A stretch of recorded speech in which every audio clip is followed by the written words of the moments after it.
Assalamualaikum warahmatullahi wabarakatuh. Nama saya Maulidul Fikriya, NIM E 2019 1068. Di sini saya akan menanggapi sebuah materi yang diberikan dari Bapak Abdul Wadud Nafis, yaitu dimana membahas tentang perekonomian dua sektor atau yang bisa disebut ekonomi tertutup tanpa kebijakan pemerintah. Secara teori terdapat tiga, yaitu ekonomi dua sektor, yaitu ekonomi tertutup tanpa adanya kebijakan pemerintah. Yang kedua, ekonomi tiga sektor atau ekonomi tertutup dengan adanya kebijakan pemerintah, dan yang ketiga yaitu ekonomi empat sektor atau ekonomi terbuka. Nah, ekonomi dua sektor adalah ekonomi yang terdiri di antaranya sektor rumah tangga dan perusahaan, yang paling bentuk paling sederhana dari analisis ekonomi makro, yang menjadi salah satu dari suatu kegiatan dalam perekonomian negara. Nah, apa saja yang terdapat di dalamnya, yaitu adanya rumah tangga, produsen, dan juga konsumen. Namun dari kedua tersebut tidak ada campur tangan dari pemerintah serta negara asing yang menguasainya. Nah, ada beberapa alur yang terjadi dalam perekonomian dua sektor, yaitu faktor-faktor produksi yang dimiliki rumah tangga.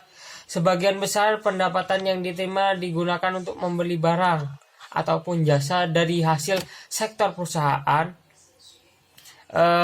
Sisa pendapatan yang tidak digunakan pastinya untuk dilakukan untuk menabung pada lembaga keuangan, serta beberapa pengusaha yang ingin melakukan investasi akan meminjam dari beberapa tabungan rumah tangga yang dikumpulkan oleh lembaga keuangan. Selanjutnya yaitu apa saja hubungan antara konsumsi dan juga pendapatan. Pastinya di dalam rumah tangga itu terdapat adanya konsumsi dan juga pendapatan. Hubungannya diantaranya yaitu faktor terpenting untuk menentukan tingkat pengeluaran.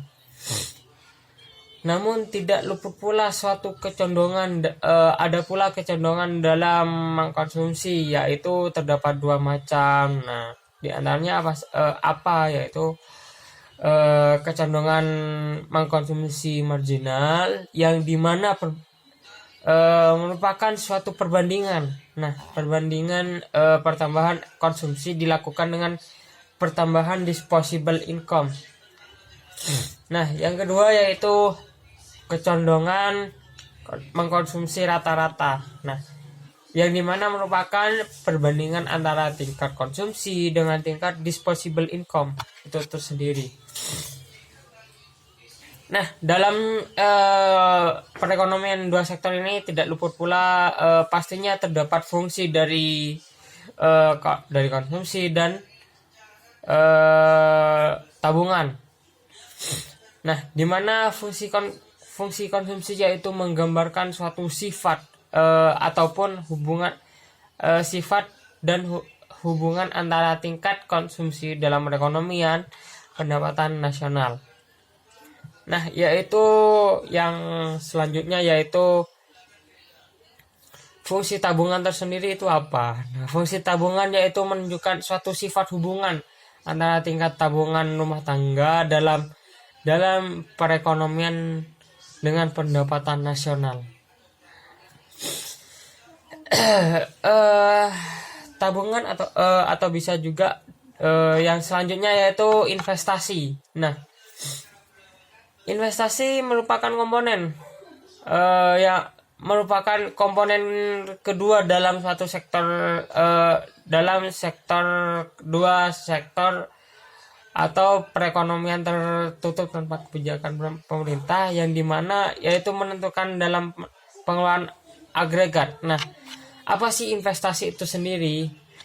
investasi itu sendiri adalah penanaman modal terhadap suatu perusahaan dengan tujuan untuk menambah kemampuan dalam suatu perusahaan tersebut dalam memproduksi barang maupun jasa yang tersedia dalam perekonomian suatu perusahaan tersebut. Nah, pastinya terdapat fungsi di dalamnya.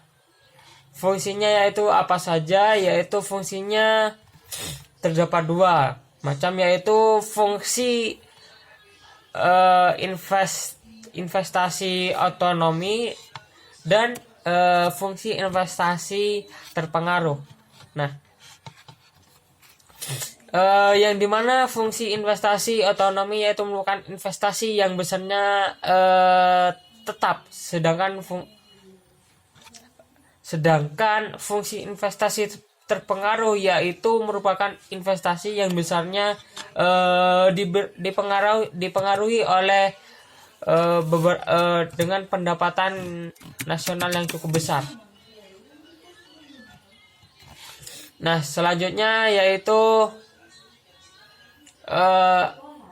apa sih yang menjadi faktor penentu dalam suatu investasi itu tersendiri. Nah, faktor penentunya yaitu diantaranya semacam adanya kemajuan teknologi yang harus mendukung, serta besarnya nilai dari suatu perusahaan tersendiri, dan juga banyaknya investor-investor besar dan juga beberapa investor asing yang bisa mengendalikan suatu sektor perusahaan itu tersendiri. Nah, tercapainya suatu keseimbangan dalam perekonomian yaitu diantaranya ketika pendapatan nasional sama dengan konsumsi dan juga investasi. Nah, yang dimana yang kedua yaitu keseimbangan keseimbangan dalam suatu investasi itu sama dengan seperti tabungan untuk jangka panjang itu tersendiri. Nah, mungkin hanya itu saja yang bisa saya sampaikan. Kurang lebihnya mohon maaf. Wassalamualaikum warahmatullahi wabarakatuh.